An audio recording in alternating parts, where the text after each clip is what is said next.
Good morning. This is Dick Zondag, the Garden Doctor, and what we're going to talk about this morning is getting your seed potatoes ready to plant. Start your seed potatoes by cutting them up a week to 10 days before you plant them, and that way, if you're planting them in cold soil, the area that is cut surface will have a chance to callus over so that when it's planted, if it's cold and wet and they don't come up right away, they're not going to rot. And so what we're going to do is talk a little bit about certified seed potatoes, because they've been grown under specific conditions to be called certified. What you want to have when you're growing potatoes is you want to have potato pieces that are about an ounce to an ounce and a half. And so if they're bigger than that, you can cut them so that you have about that amount of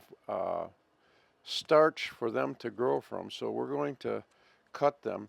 Now, if you want to have good potatoes and large potatoes, you want to either have one or two sprouts per piece. If you've got more than that, you want to remove them because there will be too much competition if you have more than two sprouts per piece. So we have two sprouts on this particular seed piece. This is a variety called Adirondack. Has nice purple sprouts on it, but we're going to be healing these in the test greenhouse. So you just cut them and let them sit out in a warm room. Now you can see this has the seed eye part, and it has maybe 1, 2, 3, 4, 5 eyes, and so you don't want 5 eyes. So what we're going to do is we're just going to remove all but 2 eyes. So we got 1 eye here and 1 eye there, so this one's got to come out. And so we have 1 eye here and 1 eye here, and that piece is ready to go. This one you can cut in half and have about that amount of size to it. And you can see there's multiple. There's 1, 2, 3, 4, 5, 6, 7 sprouts on this one. And so what I'll do is take the most healthy sprout. So it's this one and this one. So we're going to take that off. Take that off. Take that one off. So that piece is ready to go. They've been drying off for about a week, and you can see that the potatoes have really come along well. The eyes are starting to really show, and so we are going to be going around and removing several of the eyes, because remember when we started this out, we only want 1 or 2 eyes growing per piece so that we get nice large potatoes, because if you have too many eyes growing, they tend to become weeds to themselves. So we're going to remove all but 2 eyes on each of these potato pieces, and you can see how they've shriveled because of the cut surface, but that cut surface is now almost as good as a skin. So when we put them in the ground, even though the ground is cold, and we're expecting some really cold weather over the next 2 or 3 days, they're going to be just fine. So we'll go around and the 3 varieties that we cut up and remove all those eyes except for 2 or 3. We're going to be planting some potatoes today. I've got some started already, but we're going to show you exactly how I'm doing my potatoes this year. I think it's important to get the pieces down into the soil, but then we're going to be covering them with compost, and then I'm going to show you how I'm going to keep the weeds out. So let's get started. We first are going to make a deep furrow.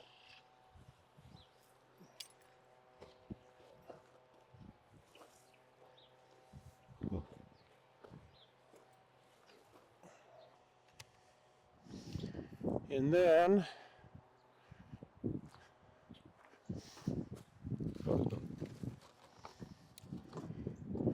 these are the last 6 pieces that we started and calloused off. I want to make sure that we only have 1 or 2 eyes per piece, and we're going to plant those. So we're going to plant them about 1 foot apart and plant them so that eye is pointing up, if possible.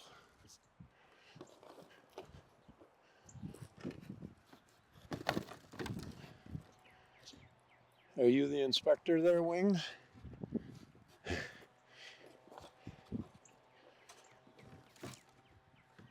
Okay, then instead of just pulling the soil back around them, I'm going to be using compost, because compost has a little higher nutrient level and is a little easier for those sprouts to push through. So we're just going to use the compost on top of the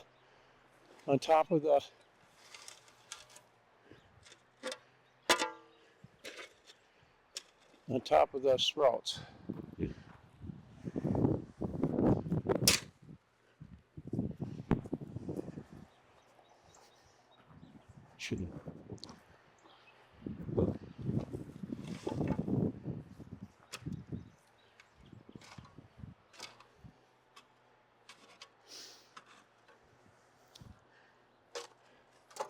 Now we're trying something that I haven't tried before, but something that I know will probably work. These are the sprouts that I removed from the pieces that had sprouts on them already and potted up, and they've already got good roots on them.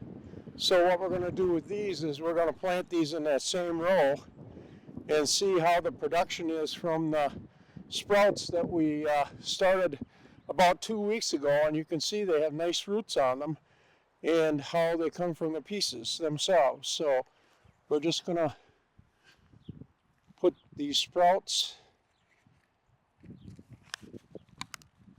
in the ground about 1 foot apart, just like we did with the pieces.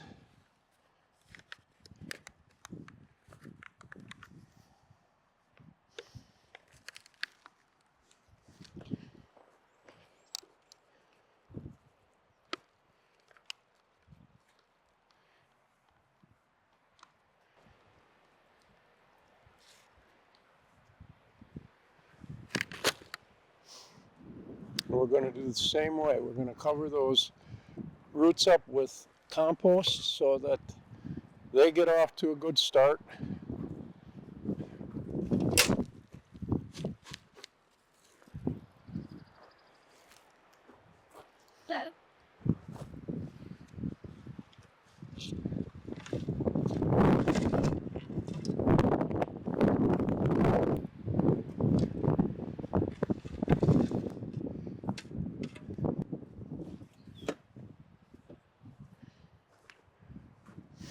And we cut the cardboard so that they're about the distance between the rows.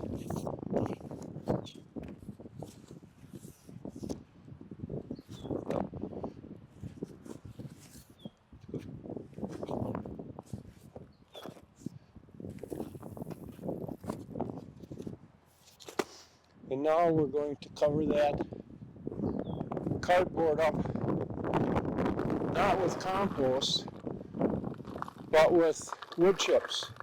And these wood chips have been here for almost a year now. So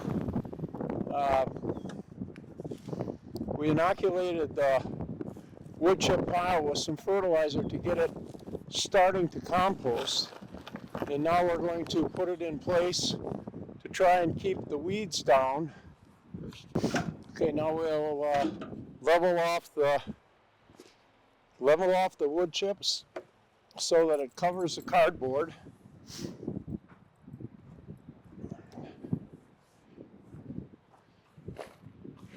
Covers the cardboard up, and what will happen is the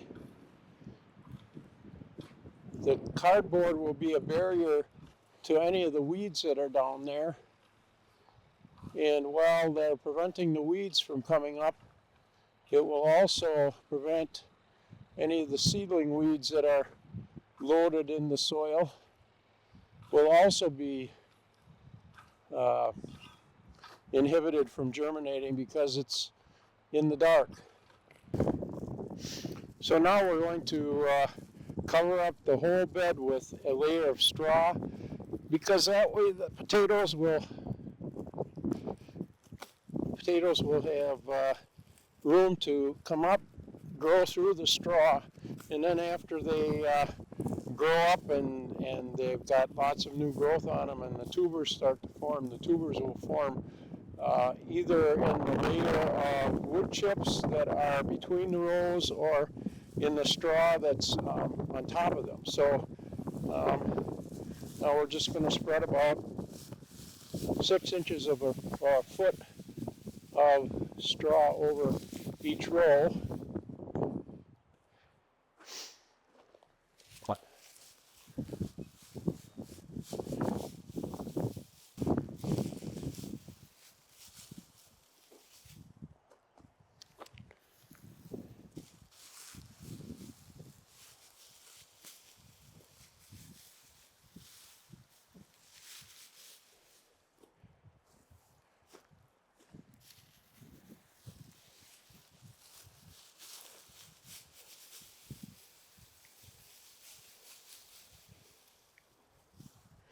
And then we'll wait to see the potatoes come through the straw.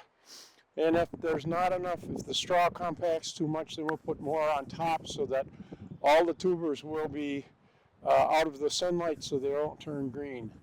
I'm going to go through tonight and put a little more fertilizer on top of this so we keep the straw breaking down. I've also got straw on my strawberries just behind us here, and that straw will also be spread on the potatoes and will break down so that next fall when we work this area up, we'll have a lot more organic matter going back in the soil. If you have any questions or you have any ideas, please let us know. If you learned anything from this video, please subscribe to our channel, and we'll alert you when we have new videos coming out. This is Jungseed, the Garden Doctor.